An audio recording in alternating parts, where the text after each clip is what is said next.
It just yes, it just pops up and say you live. It don't even give you like a no warning at all. Hey, that's fine. Warning. Some programs give you a countdown or something, but we live, man. We here for Uncommon Commentators edition of Bears Weekly, where me and Dave are gonna break down the Bears games every week. We're gonna also talk about different news of each week from other NFL teams, but basically this will be about the Bears. For everyone that knows, or for everyone that's going to be paying attention and watching us, it will be Bears only for the first part, and then we go from there. What up, D boy? What's happening, man? Oh yeah, I need to hear this recap.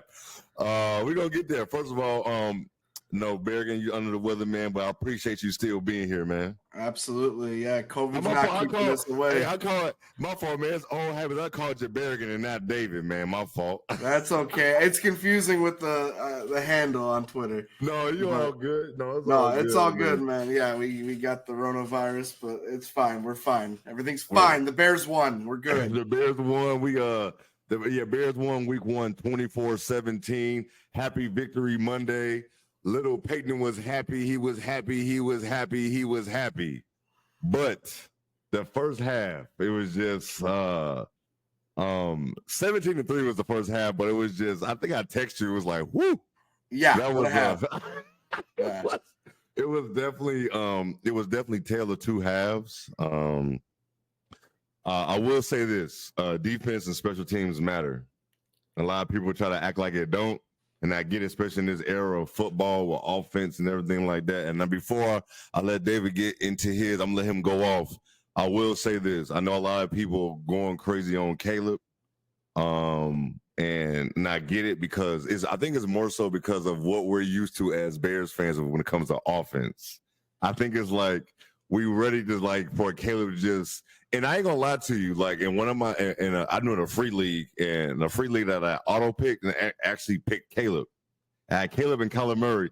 So I just put Caleb in just for the off chance that he has one of them Cam first games type situations. Yeah. Just who knows? And I knew this defense was kind of good for them Titans, but I say all to say is that be patient because look at two quarterbacks like Purdy and CJ Stroud. Purdy wouldn't be like he was if he didn't have a defense or a whole team around him like he is. Not saying Purdy's not a good quarterback, not saying CJ not a good quarterback, but there's no way CJ goes 27 touchdowns and 5 interceptions or whatever crazy stat line it was if he doesn't have a complete team and a good coach around him. So it's going to be a roller coaster. It's going to be some games where Caleb goes nuts. And we might have another one like this where we need the defense and special teams to step up. Hopefully it don't be this bad where the offense don't score no touchdowns. Yeah. You know what I'm saying? But just relax, man. It's week 1. It's going to be a roller coaster. Even if we get 9 or 10 wins, it's going to be a roller coaster regardless. But go ahead, Dave. Yeah. Tell me how you feel, man. How you feel? I know you want to go ahead, get off real quick. Absolutely. The way I look at it, I mean, there's a lot to feel confident about, even from a game where Caleb had less than 100 yards. I think I texted you after the game, or at least at the end of the fourth quarter. How do you think the media is going to spin this with, you've got this 101 prospect, this prospect that's been comped to Andrew Luck, looks a little more, and he's got less than 100 yards. Yep. That looks ridiculous if you haven't watched the game. But I will say this. Some very positive signs. A lot of teams sucked week 1. There was a lot of teams that struggled offensively. Week 1. Yes. Caleb didn't have a single turnover, although I rewatched the condensed game today. He probably should have had 2 picks if we're going to be honest with ourselves. Yeah. That one absolutely. where he tried to get it into DJ Moore, and it was bouncing off the safety's helmet, and then that was just a chaotic play. Probably should have had a pick there. But ultimately, he didn't fumble the ball, which I was nervous about when, he's trying to break these sacks and kind of do a little bit much. But that was also as advertised. They said part of Caleb's weakness is hanging on too long, trying to play hero ball. Yep. That's up to the coaching staff and Ryan Poles and, Eberflus to just kind of get together and be like, how do we rein him in a little bit? Because this isn't the Pac-12. This is the NFL. A bad NFL defense is typically still better than a good college defense. So Absolutely. that's what a lot of people don't understand, you know. And then ultimately his offensive line, I think it's going to take some weeks to settle in. I don't expect us to go into week 2 thinking that everything's going to be all right. I'm projecting more of like a between week 4 and 7, we kind of find them, you know, click and just get into their, you know, rhythm. But ultimately he's establishing himself in the NFL, right? CJ Stroud's first game wasn't good. I'll let you. What were your thoughts on Caleb's performance? I'm going to go pull up CJ Stroud's first game stat line real quick. Yeah. Well, I'm glad you. Before we go there, I'm glad you brought up Andrew Luck. Andrew Luck.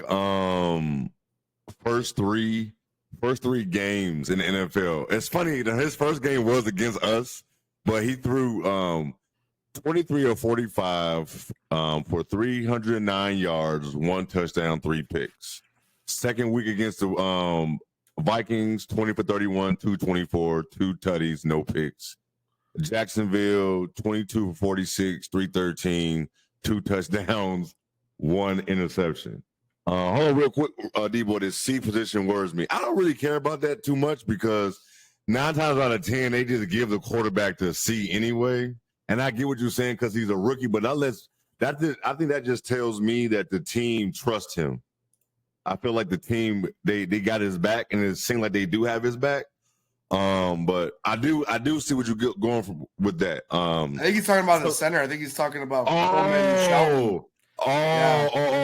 yes, we'll get there. Yeah. Okay, yeah, we're talking about that for sure. Oh yes, so we're gonna definitely get there for sure. But Caleb Euler, it was 2 things. Like, yes, he could have had picks, and then it was some where, I think where he missed Allen down the side on the left. I don't think he's gonna do that all season. Allen is not gonna drop passes. Allen is going to be, he's so smart and been in the league long enough, he's going to find those pockets where I feel like Caleb's going to find him there. I feel like Caleb is not going to miss. I think he missed, who was it, Carter or Tyler Scott? One of them until he missed them 2 as well. He overshot him.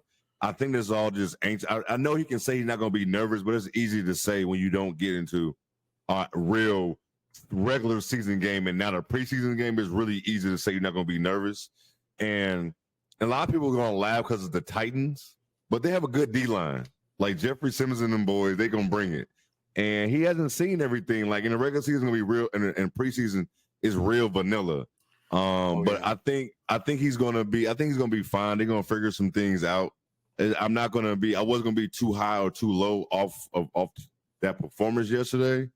What else? I do want to see him. I think they need to work on his launch angle because I didn't see this shit in college. And there's tall guys in college, but he wasn't getting his hands batted down. I mean, he wasn't getting balls batted down like that. So I don't know if this was something the Titans worked on.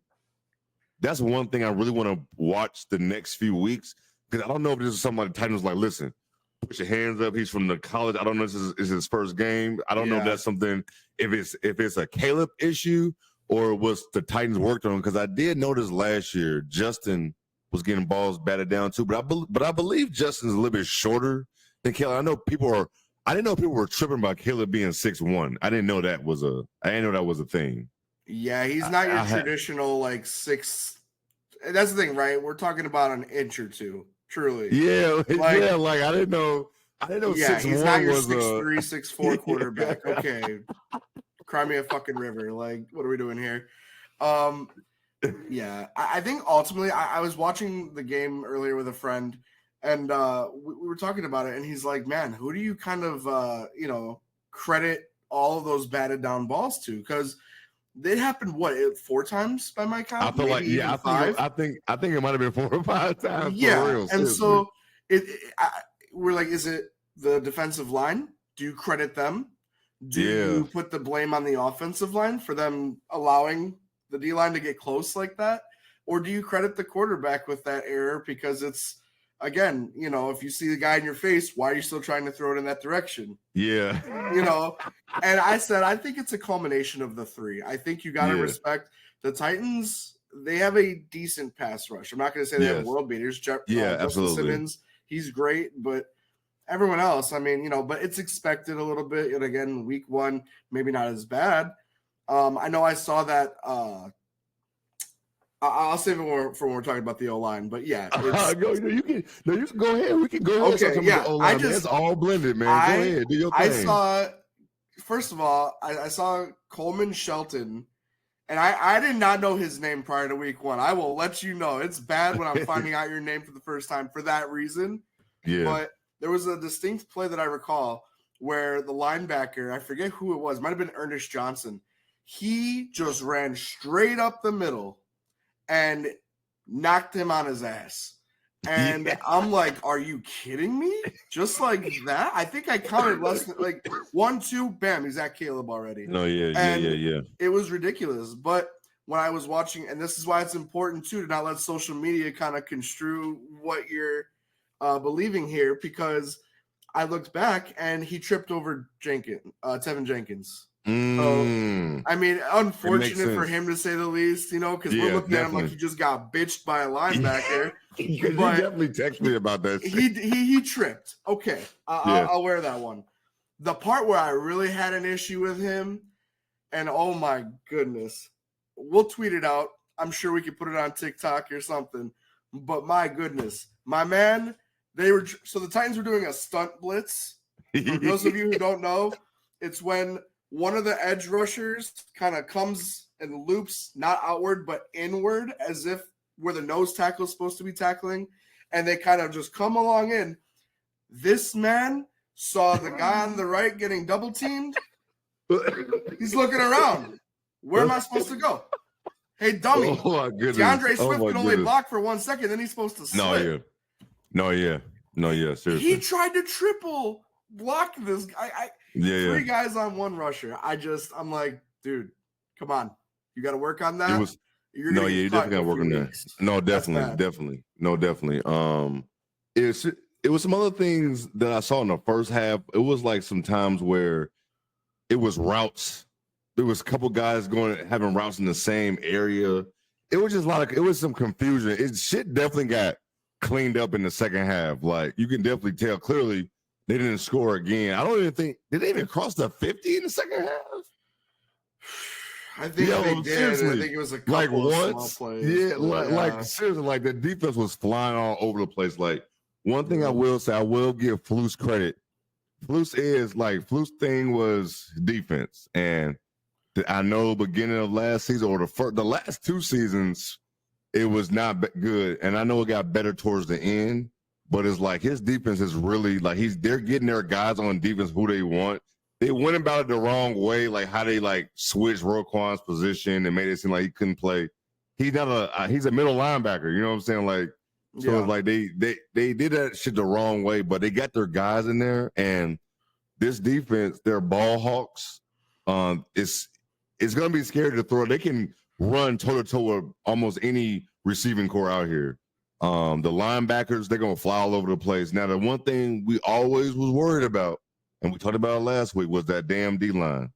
But if Javon Dexter can do what he's doing up the middle, and then you got is his name Daryl Walker? Oh, no. Daryl Taylor. Daryl Taylor. Oh yeah, listen, because if you got Javon Dexter up the middle doing his thing, and then you said Dexter, what's his name? Daryl Taylor. I remember his name because he was going nuts. He was going crazy. Hey, he's number 52. Yeah, he was going crazy. Yeah. So then when you have those guys being able to do that, especially up the middle, because the quarterback can't step up, Sweat can do his thing. You can't double team him if you got people in the middle. So hopefully Javon Dexter, I want to say he had that sack right after the block punt. I think he had that. So the defense was really showing their thing. And honestly, the only reason they gave up 17 is because the one fumble I'm gonna get to, the fumble I'm gonna get to, and the offense just wasn't. They had a bunch. They was 0 for 6 on third down conversions. Your defense is going to be tired. You keep putting them back on the field. So that's one reason they're even scoring. You know what I'm saying? So it's that's making it worse. So, but then the defense was able to, they got the 3-4 halftime, which was big. They got out. They didn't score a touchdown, but the defense was able to rest again. And then whatever they said in the locker room, they came out and just went ballistic on. They was flying all over the place, creating turnovers, even though Will Levis had one of the most egregious interceptions I've ever seen in my life. Like, take the sack. That was just a quarterback sin right there, honestly. Just take the sack. Yeah. I mean, I know you're not trying to take a sack in that moment, but you'd rather do that and try to get, 3rd and long instead of whatever the hell that was. I mean, yes. Yeah, it was pretty brutal. Going back here to the offensive line briefly, I saw this tweeted out today. This was from a PFF. This is blocking grades, which I always love to look at after, especially with this line. Yes. They have a pass block scale, 0 to 100, 100 being the best. Darnell Wright, number 1 at 81. Okay, I love that. For our first round pick last year, I love that. Nate Davis. He is a man. Nate Davis was up there too, but he had half of the pass block attempts. That his availability is your best ability. And if you can't be there, someone else is going to have to step up, or they'll just draft somebody, sign somebody, whatever the case may be. Ryan Bates, same scenario. He was great when he was there, but for some reason, he wasn't in a lot of pass block situations. Braxton Jones also did really solid. Again, these guys are all hovering around the 80 mark. The real concern, Coleman Shelton had a 50. That's alarming. The biggest one, and I don't think this is going to happen beyond week 1, Tevin Jenkins had a 12. He had a 12, and it's the effort. It's truly the effort. We saw him last year do this extremely well, and I watched, again, I saw it on Twitter too. There was a play where he just had his arms out. No, not trying to swat, not trying to, move, be mobile, and he was chasing somebody. So if you're not going to get locked up with your, pass rusher assignment, I don't know how you're going to be successful at blocking. I imagine if they don't get better, this is going to be a completely different O-line next season. Like, I think it might be regardless. Yeah, regardless, because Ryan Poles does not have to worry about looking for hopefully. Let me just start there. Hopefully. Ryan Poles, if he's looking for a quarterback, if Ryan Poles is looking for a quarterback in the first round next year, I don't know what happened this season, but this is going to be the first time he's not looking for a quarterback in the first round. Like, they can go out there and look for more. You got to go for O-line. Like, I don't think you have to go O-line. I feel like the trenches is his main thing on both sides of the ball. Like, it has to be. Yeah. It really does. But the O-line, it could have been worse. It definitely, how many sacks they give up yesterday? I didn't see that. Let me see how many sacks. I didn't see how many sacks they gave up. I think maybe 1, 2. I thought Caleb got sacked at least twice for sure. 3 sacks. 3. No, 2. They gave up 2 sacks. They gave up 2 sacks. And the Bears had 3. So at least not we the won worst that. Considering how rough it looked, but also it's like Caleb had to scramble more than a few times, and yeah, it was bad. Like let's see, like the overall. I want to get the run. Let me just start here before I get to the running backs. Velus Jones, if he can't, and I know like on Hard Knocks they was just showing like, and I know Poles love Velus Jones, and they sold him on him not cutting him.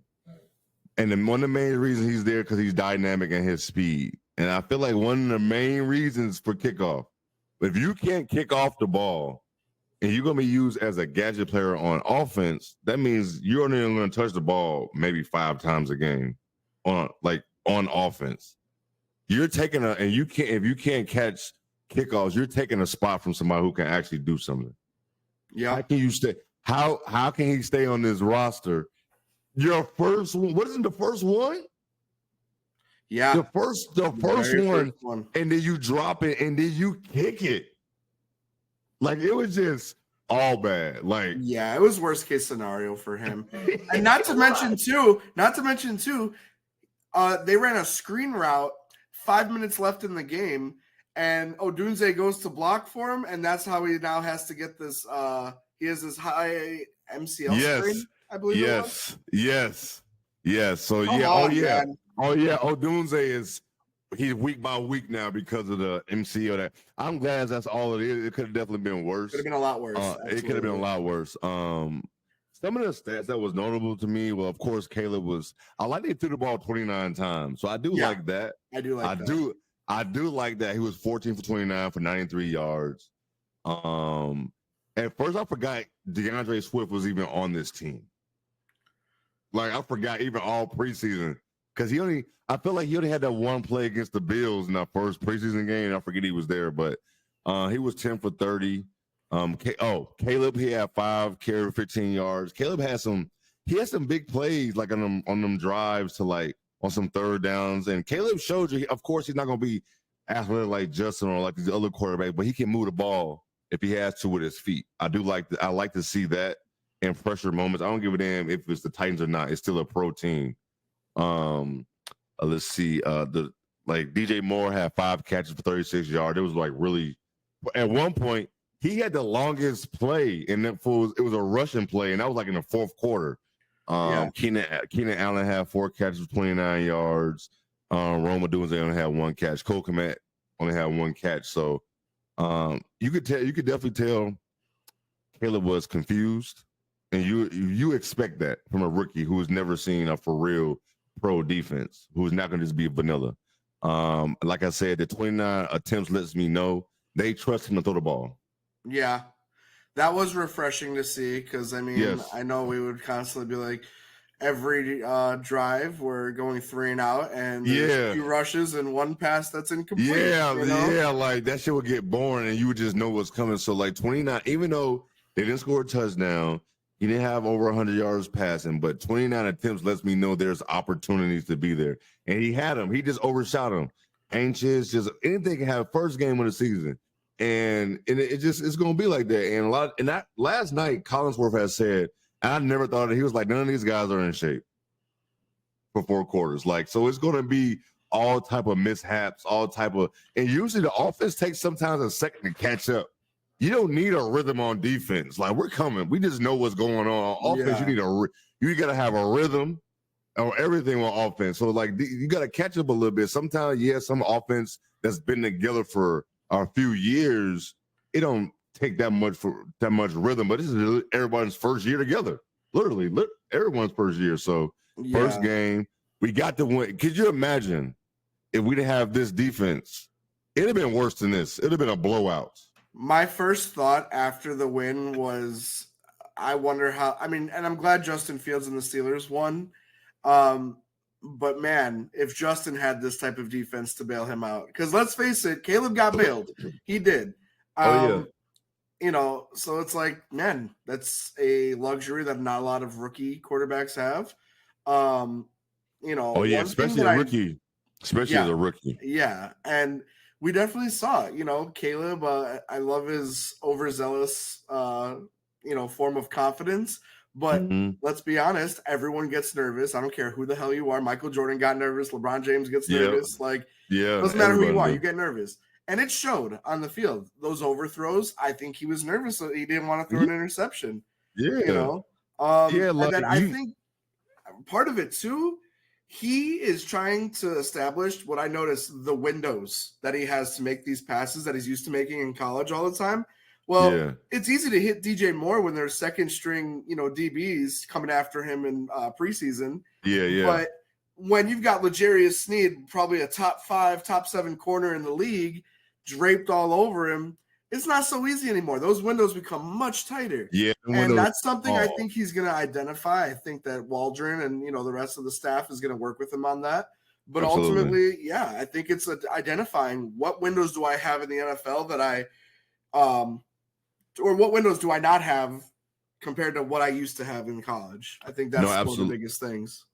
No, absolutely. How did you feel? So, were you okay with the play calling, especially on like third downs? Were you okay with it? Did you think they were conservative? Did you think they were scared? Go ahead. I'm glad you mentioned third down because we were in third and short situations a lot in this game, and I was not a fan of it only because And right, I say I'm not a fan of it because it didn't work. Right? Yes, absolutely. Of course. If it works, we're all a fan of it. That's just how fans are. Yeah. But it's tough because you're trying to establish the run because Caleb thrives in play action. Well, if you're not able to establish the run because our interior O-line's getting blown up, it's going to be quite hard to do so. And I think Shane Waldron was trying to still establish the run, give Swift those touches. I thought Swift did okay given the context of the game. Yeah. But yeah. I mean, I think the verdict is out on the play calling still. Mm-hmm. We'll have to see how they go up against the next few weeks here. Yeah, absolutely. Outside of the I feel like of course the offense can't get nowhere but better from here after this week 1. But like you said, everything is always better when you win. Yeah. If we're coming here right now at September 9th at this time talking about a Bears loss. And I was listening to I don't know if you listen to like sports radio here, anything like that. Like sometimes I listen to like Cap and Johnathan Hood on ESPN 1000, and them just to hear what fans got to say. And fans was calling like Flus, like they was talking crazy about him. Like they was saying like he needs to. I forgot what the fuck they was saying, but it was actually coming at him. But man, he runs the defense basically. Like yeah. And they did not quit. That's the thing I love to see. Like they did not quit. Like we saw times under Flus, them teams would quit at halftime. We saw it. Yeah, we definitely saw it. So I think that comes out of the veteran leadership. I think Eddie Jackson was a huge culprit. And this is a conspiracy theory. I have no basis on what I'm saying here. This is just a hunch. This is just observation. Okay. I saw the way that he would try to finish tackles at the pro level when, it just the effort didn't look like it was always there. Maybe it wasn't. And so I think that trickles down to the younger players. And I think maybe a guy like Kevin Byard might have, just the same amount of experience as Eddie Jackson. And, maybe if not more, changed. I think he might got more. Yeah. Yeah. Maybe it's changed. So, seriously. I forgot about that. Eddie Jackson could have been could he have been a cancer in the locker room? Maybe. I don't know. He was kind of, I don't know. I mean, I loved him with the 2018 defense and that core that they had going on. Oh, my God. That shit was amazing. I think once everyone else kind of parted from the Bears, I think he was just like, all right, well, I'm here for the dog days, Yeah, like he was just there. Like, I think he's with the Ravens now. I think he's with the Ravens. So, once again, Bears win 24-17. So, how do you feel going into we got Sunday night against the Texans in Houston? So how do you feel about that? Like we won, we're excited. We got us a victory Monday. You always want to start the season off with a win. You never really want to lose a game, but this is one you just did not want to lose going into Houston because you don't know what the hell about to happen. You don't want to start 0-2. So how do you feel going into week 2? Week 2, I gotta say I don't feel great about it, especially with what we saw on the field this last week here. I feel like that O-line's going to get blown up by Will Anderson, and I was blanking on who the other star was on that D-line. I'm blanking on it, but I know that their pass rush is really solid. I know that Stingley is going to be a problem. And ultimately, it's CJ. This is a real test for the defense. We're going to see this game, and I'm not expecting us to win it at all. I'd say I'd probably have the Texans at like -7.5. I think that's the spread too. Is it the spread? I think that's the spread. I was telling the guys in Discord, I'm like, I wouldn't be surprised if they win by 10. To be honest with you, like it is going to be a tough one. I think this game has a lot of potential though because we have these expectations going into week 2. Let's say the offense actually does show something and they're hanging around with them for 3 quarters. That changes the entire narrative going into week 3 and beyond.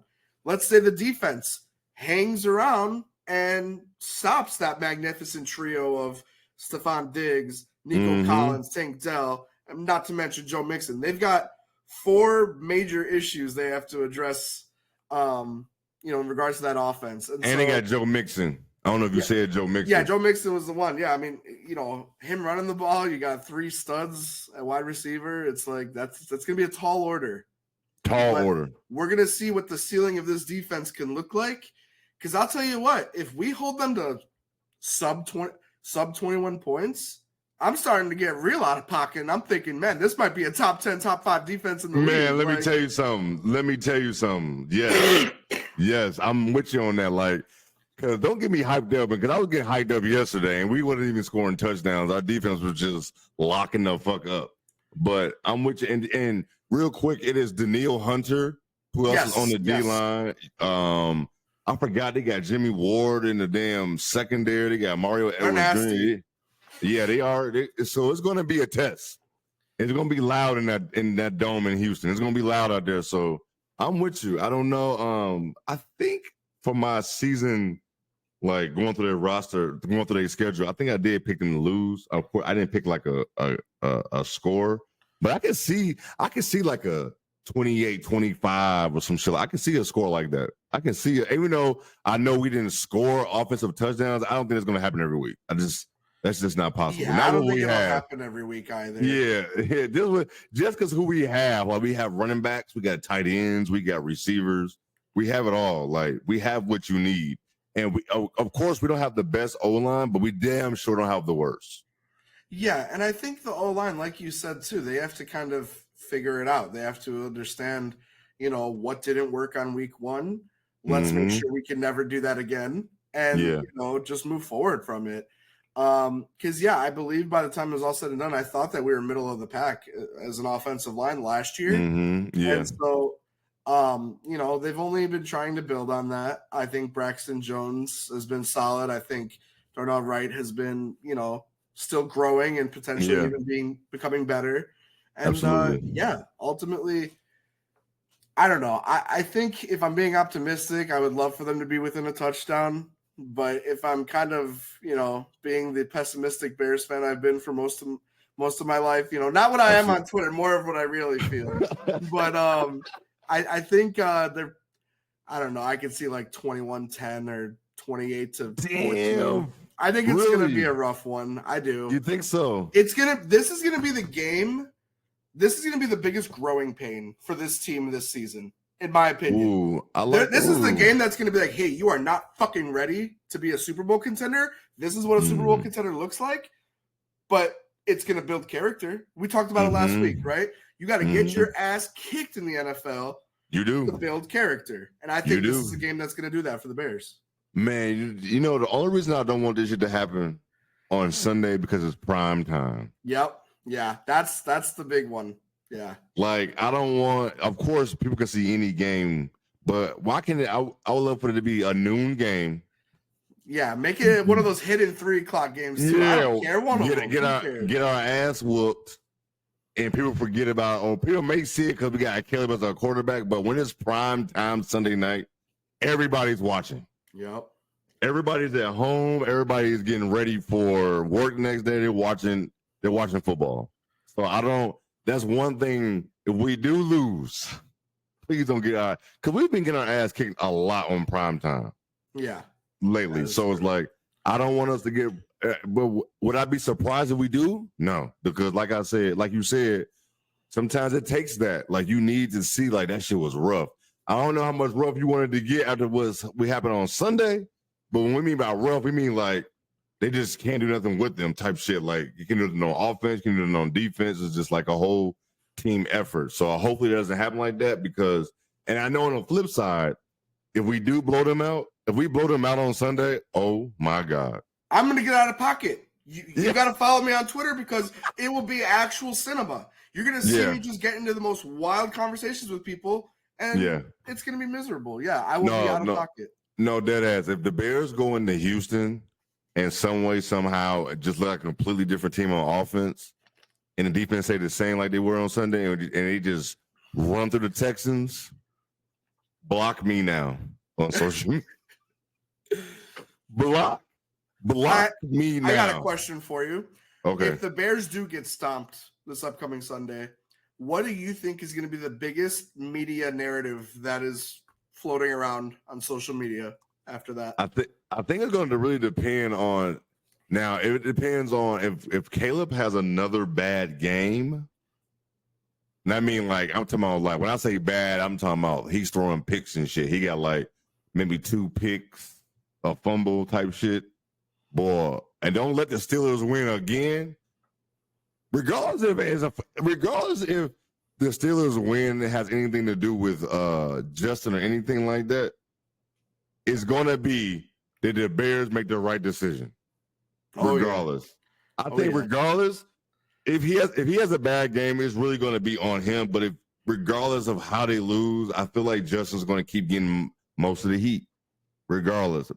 Caleb's gonna get that. I say Justin, I think I said Justin. Caleb's gonna get a lot of the heat for it because of all what's going on with him, his nail painting. It's all this stuff is built up. Like people want him. It's crazy how the narrative changed.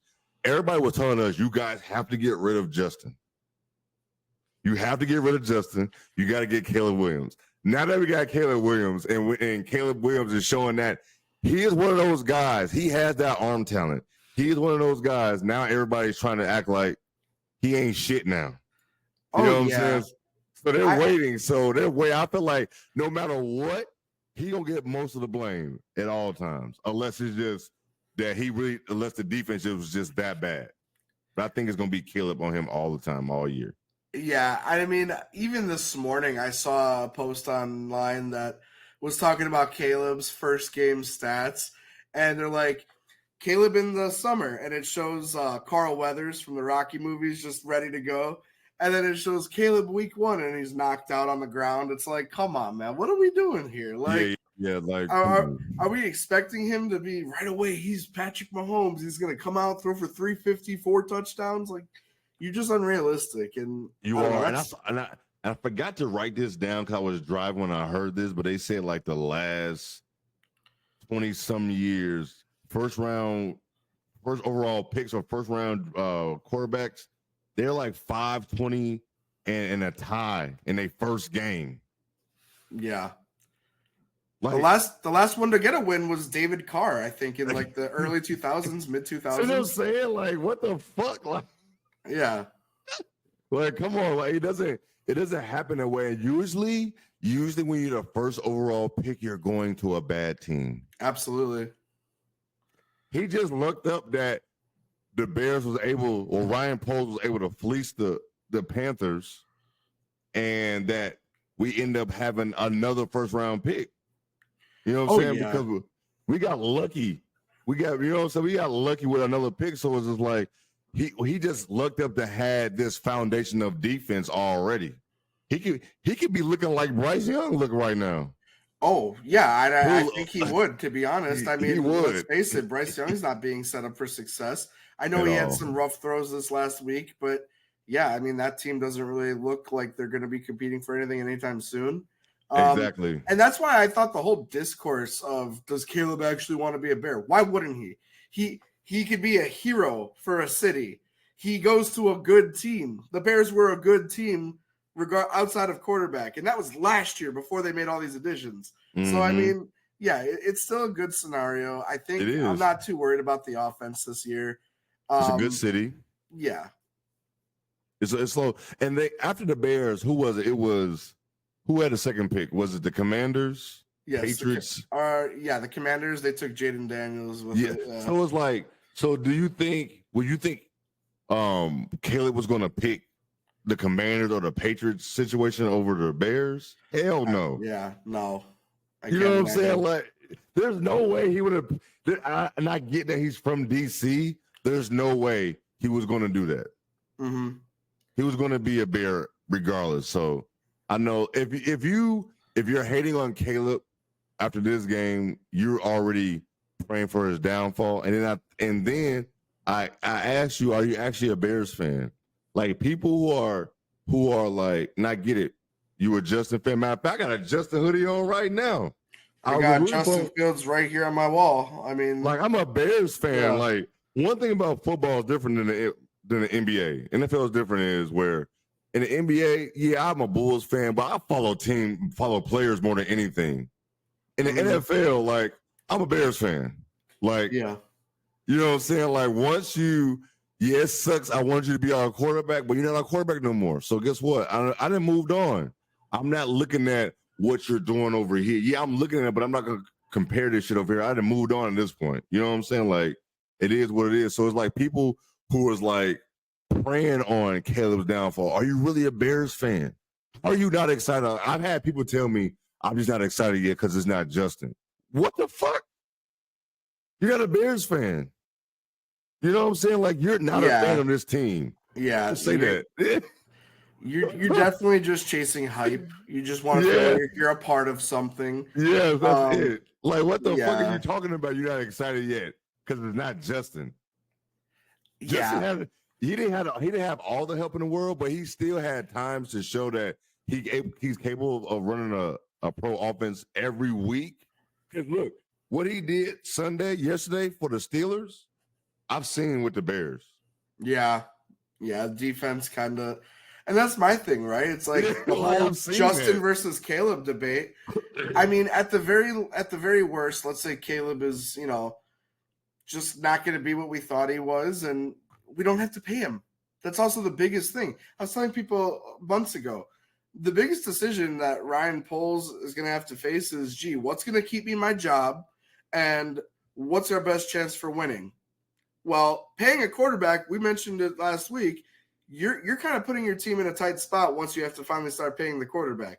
You don't have to do that with Caleb, and you get to build around him, and he's supposed to be this generational prospect, and he can keep me my job. Let's face it, if he went with Justin Fields and the Bears sucked this year, which was probably going to be the likely outcome, Ryan Poles is out of here. So he almost had to go the Caleb route. He had to go the Caleb route. Yes. You had to be smart about, like, you got Caleb for 5 years that you're not paying him big money yet. You get 4 years, and then you get the fifth year option. Of course, they're going to accept that option. They're going to do that. And then you got 4 years for sure to build a Super Bowl team, at least a contender. You got 4 years to get it done because you don't have to pay him yet. You bring back Justin. Now we turn this into a Justin Caleb thing, but you bring back Justin. You got to think about job security. That man thinking about his job, his livelihood. Like, you bring back Justin, you're pretty much saying, I'm riding with him. That's what you're telling the owners of the Bears. I'm riding with Justin, and what's his name, Kevin Warren. This is what I'm riding with. They're gonna send your ass up out of here after this season if you have a bad season. Come on, man. It's not gonna work out. It's not gonna work out that way. So, but to answer y'all your question, man, I think you asked me who I feel is gonna be on. I feel like it's gonna be on Caleb, but just stop being a hater, man. Just enjoy this shit. It's gonna be a roller coaster, man. It's gonna be frustrating for sure. It's gonna be aggravating because people think that your Peytons and your Peyton Mannings and your let's see, Pat Mahomes and Brady's and Andrew Lucks and all these, the greatest quarterbacks of all time, they didn't start off just throwing all over the place, man. They learned. Yeah. But they learn faster. They catch on faster. But that's what's going to happen. You're going to see improvement. You can just tell that he understands. And even if we don't see Caleb delivering the results this year, I will always refer back to Peyton Manning and how it took him his full year past his rookie year, like, to get good. And, we can't really just sit here and want that. That's right. As fans, we want that instant gratification. All the time, especially now. Yeah. With the way this team is shaping up. But let's face it, this team is here to stay. And it's not just this year. Keenan Allen seems like he's open to doing a minor extension down the line. That's the thing about what this draft has done for the Bears. They are desirable again. Players are going to want to play here. I mean, I know fans were getting pretty ridiculous with the whole Micah Parsons stuff. And even after the Dak Prescott, signing, they're like, okay, now the Cowboys can't afford Micah. He's going to be a Bear now. And it's like, man, Ryan Poles will have to, like, you know how much you had to tear this whole team apart to do that. Well, or the future. And I think that would be more likely. I think it would be larger than the Khalil Mack trade. That already set us back. When you really look back at it, they wanted to go all in. They trusted Mitch Trubisky. You put your trust in the wrong guy, but what are you going to do? You had a GM that wanted to go all in. I don't necessarily hate it. I don't want the Bears to go get Micah. The price is No, going to me be either. too rich for my blood. Too damn rich. They're going to be able to figure it out through the draft. I trust Ryan Poles, and Ryan Poles we trust.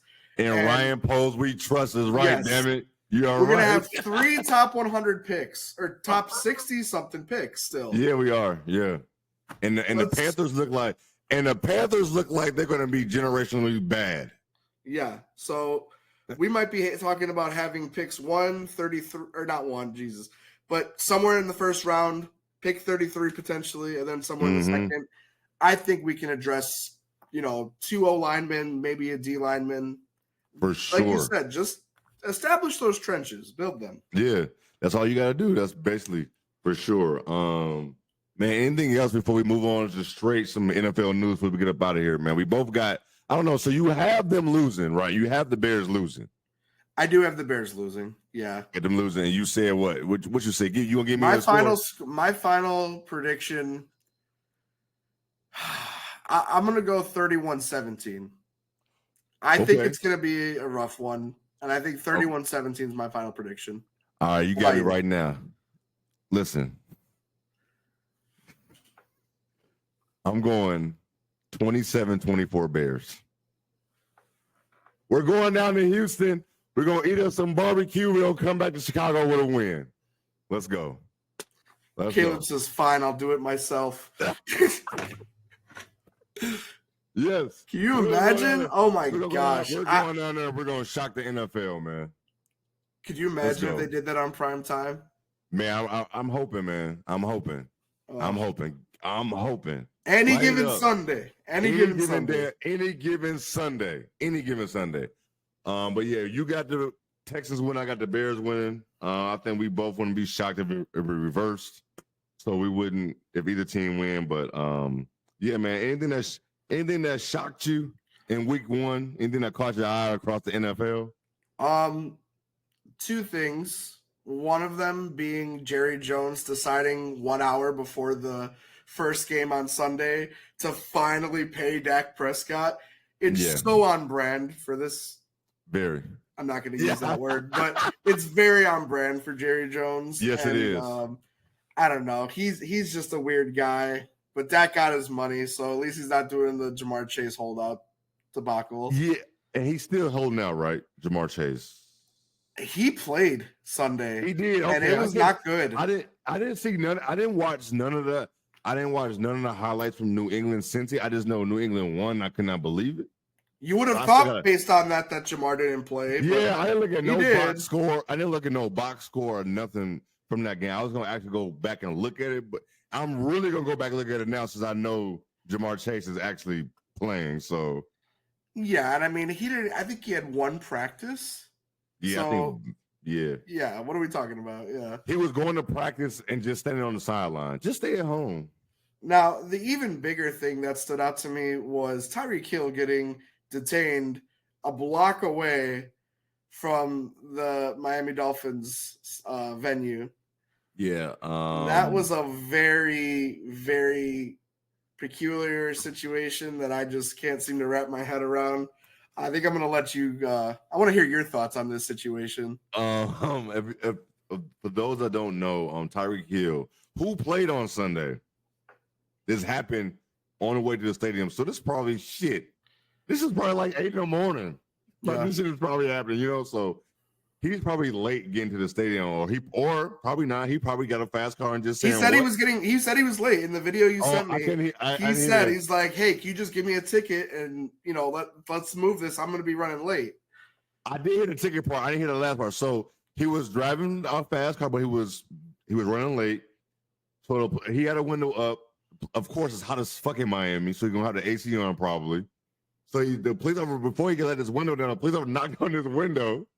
And Tyreek goes, hey, man, don't knock on my window like that. Why you knocking on my window? And the guy goes, why you have your seatbelt on? They start going back and forth, and Tyreek give him his license, and then he lets his window up, which I would have done too. I've done that before. I let the window up all the time if they're going back to the car. So he let the window back up, and the cop knocks on the window again, and they get into it. And it just goes haywire from there, and they start pulling him out the car. I guess I forgot what else he asked. He started pulling him out the car. They started detaining him on the ground. They was putting him in cuffs. Now, meanwhile, this car is coming by, and you can see the cops cam. You can see like this phantom truck. So I know this is a player. I know this is a player behind him. So you have like Calais Campbell who gets out. They trying to see what. Of course, they recognize him. That's their teammate. So they trying to see what the fuck going on. His teammate is handcuffed. Yeah. They got a fucking game in 3-4 hours. So they really want to know what the fuck is going on. So they're talking to Calais Campbell reckless. Calais Campbell's is like this. They go down to the other players who's down there on the phone. They going buck crazy and they're trying to like arrest them because they asked them for their license. It's just a whole scenario of just wildness. Like, I know a lot of people are going to say, well, Tyreek could have just not asked about or let the window down or all that shit. But my thing is, yeah, he could have, but it was a lot of force involved. And my only thing I got to say about it is that, like, I got a child. I'm teaching how to drive right now. So it's like, he's not Tyreek Hill.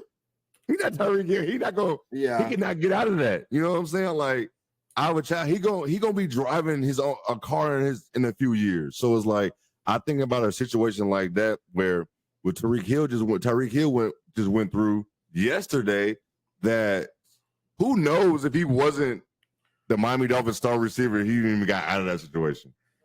Who knows if you and my phone real quick, and a lot of people are sick people that are saying like, well, did people forget that he had domestic violence cases? Listen, not saying any of that is okay to do. But what the police did to him was not okay just because he got into it with his woman. That's you know what I'm saying? Like, you can't do that. You know what I'm saying? Like, it wasn't. So you're the police. You can easily, you are the police. You can easily do things the right way if you want to. You don't have to, and you can just tell by the one cop, he was on a power trip about something. Yeah, power trip was the first word that came to mind. He was on a power trip about something. He was basically in his mind, these motherfucking Dolphin players, I'm sick of their ass. They think that's probably what he's thinking. They think they can just do what the fuck they want to do. Well, let's face it, Jay. He's probably facing Tyreek in fantasy week 1 and wanted to, let's be real, man. Hey, you know what? If I get him detained for a few hours, he misses the game. Funny. Yo, that is funny as hell. I didn't think about that shit, yo. I did not think about that. That's a lighthearted way to put this shit for real. I wouldn't be surprised though with some shit like that, because some fans are nuts like that when it comes to fantasy. But in all seriousness, like, I already know how you feel. Like, I know how you feel. I know you're gonna express it, but it's just unfortunate because body cams wasn't always a thing. Yeah, and I mean, like you said, if you watch the video, I think TMZ Sports tweeted it out, if I recall correctly. Yeah. That cop, he definitely had a power trip. I remember he was telling people, back away or give me your license. And it's like, I don't give you my license. I'm not, And the biggest thing to take away from it, I know it says that the Miami-Dade officer here was put on administrative duty leave. I think that's a bit too light. I think other people think it's too light. Even Jalen Ramsey is calling for him to be fired, which, let's be real. I mean, if you see the video, I mean, he's got a knee directly into Tyreek Hill's back.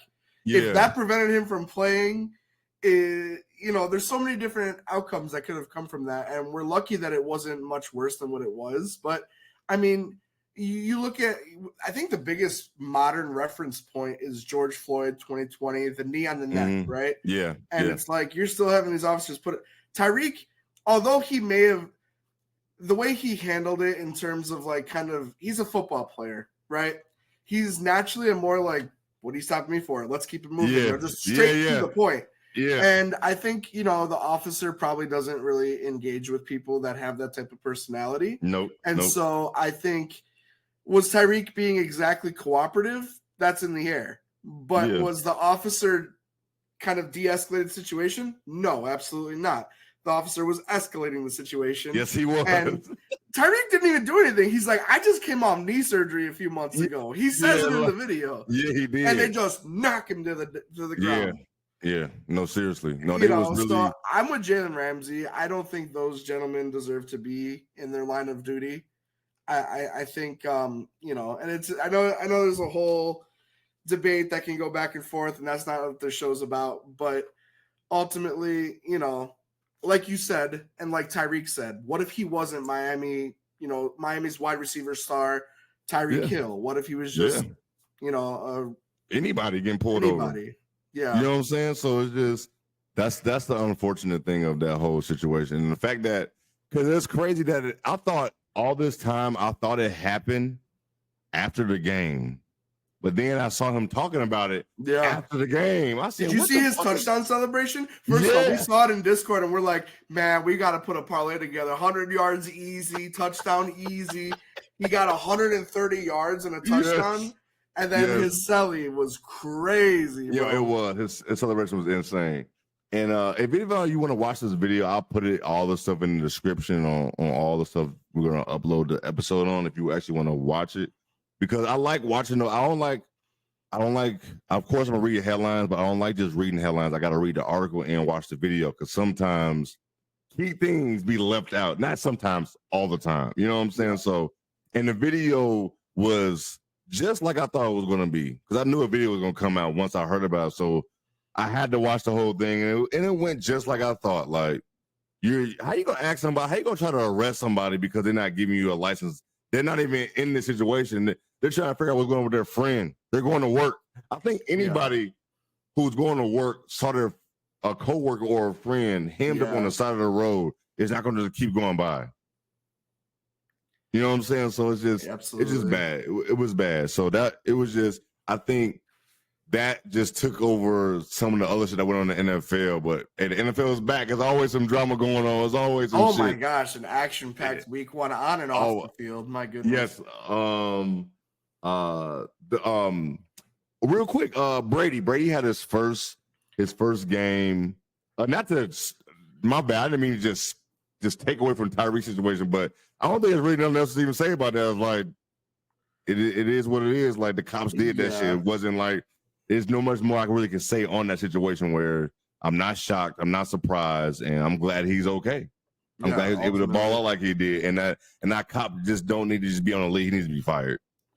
Yeah, absolutely. He definitely needs to be fired. But the Cowboys and the Browns game, Brady had his first game he commentated on. Real quick, how do you feel about how he did, or did you even watch that game? I caught the second half of it, and I caught the pregame of it.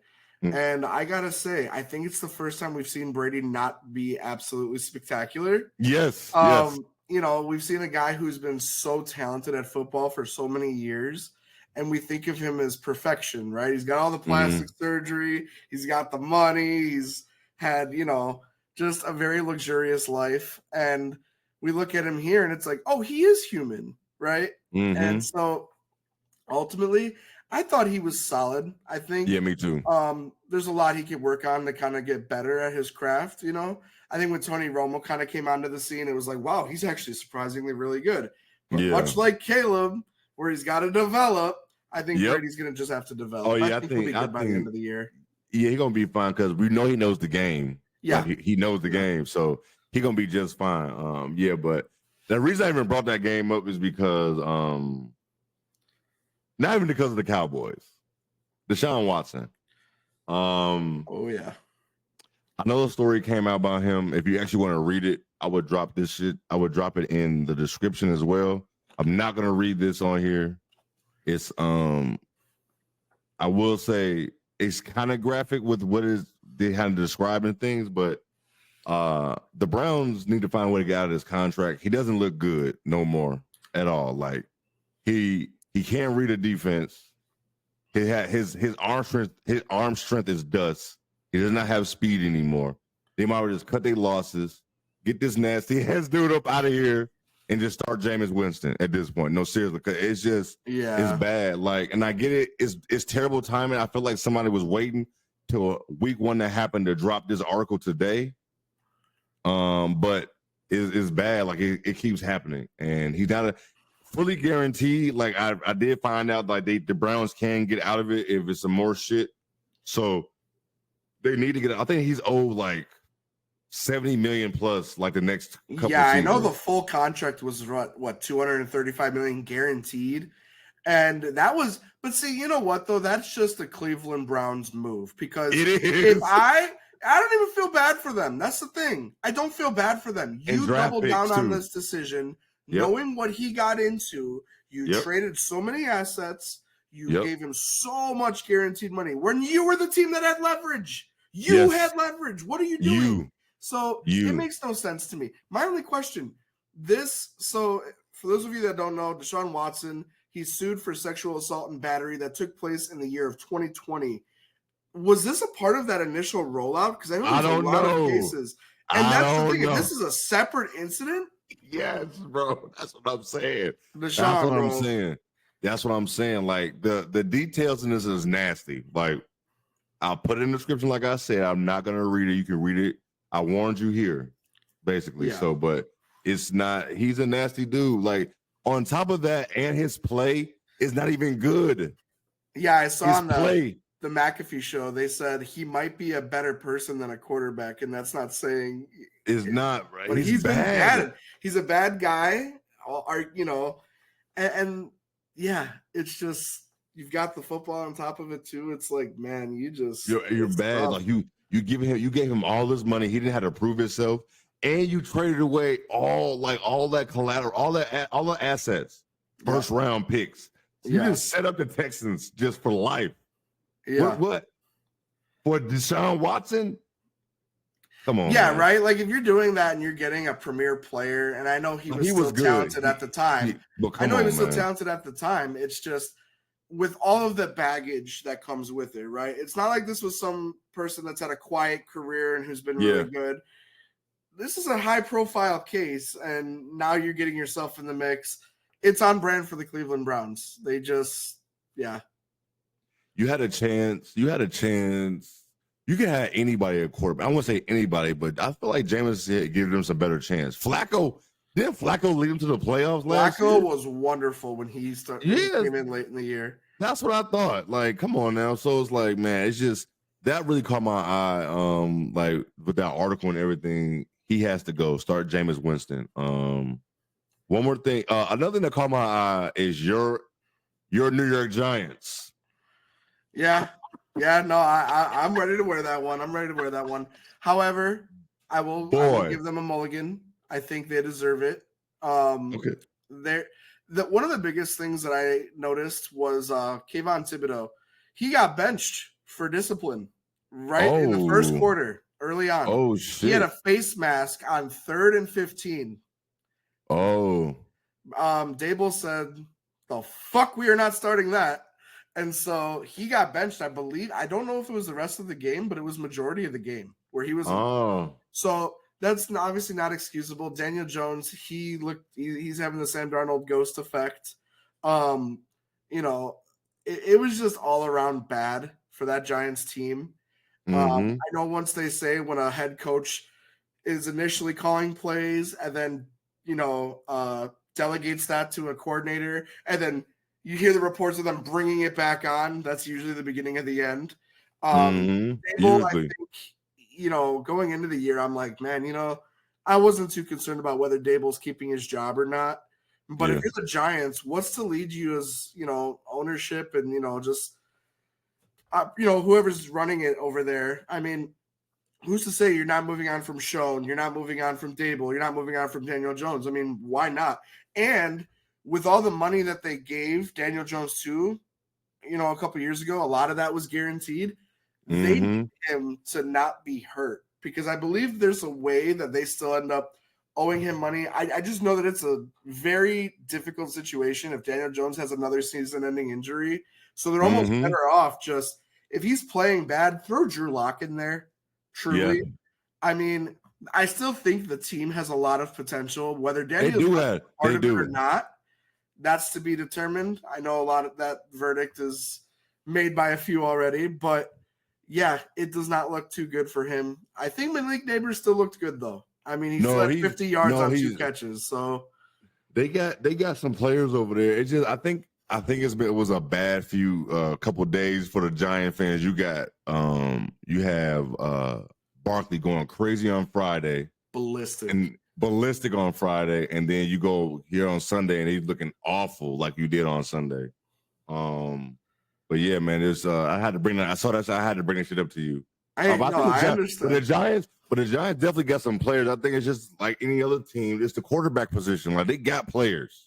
And I'm They curious got to see what guys. they look like week to week, right? Because again, week one, we see it all the time where there's some anomalies that happen. I mean, last year what did they get blown out by the Cowboys? 40-0, something like that. I thought it Did was in they? prime time. They got blown out in game one last They year. did. They did, didn't they? They did.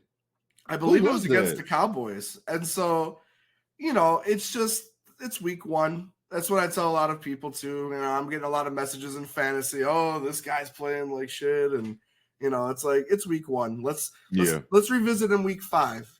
How's the start of the season looking then? Absolutely. Real quick before we get up out of here, division rival. They lost Friday to the Eagles. It's always a good time when they lose, but they lost Jordan Love. Not as bad as we thought it was going to be, but I'm looking at their schedule. And we got to take advantage of this because we have no division games until the end of the year. So, yeah. So and I want to beat the Packers when they have Jordan Love anyway. If we do beat them, I want him as the quarterback. So we're not going to see them until the end of the season. But I'm looking at the Packers schedule. They got the Colts next week. They got Tennessee. They got Vikings. Then the Rams. Then the Cardinals. So I don't even know. They say he's supposed to miss like 4 weeks.